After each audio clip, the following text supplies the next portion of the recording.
This 1971 Ford Mustang Boss 351 is one of 312 that were ordered in bright blue metallic with black Ruffino and Corinthian vinyl bucket seats.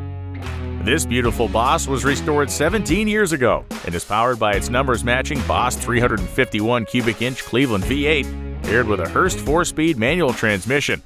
The Boss 351 Cleveland V8 was factory rated at 330 horsepower, has a functional ram air intake, and was rebuilt during restoration.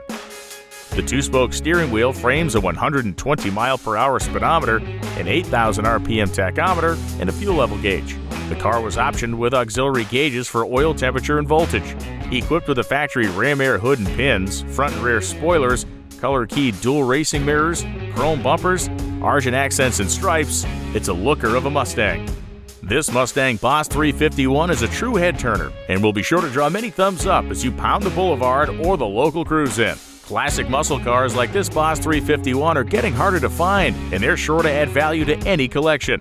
Give LRA a call at 215-781-3790 or email us at sales@lrasales.com. Contact us there to inquire about this amazing 1971 Ford Mustang Boss 351, one of just 312 ordered in this configuration back in 1971.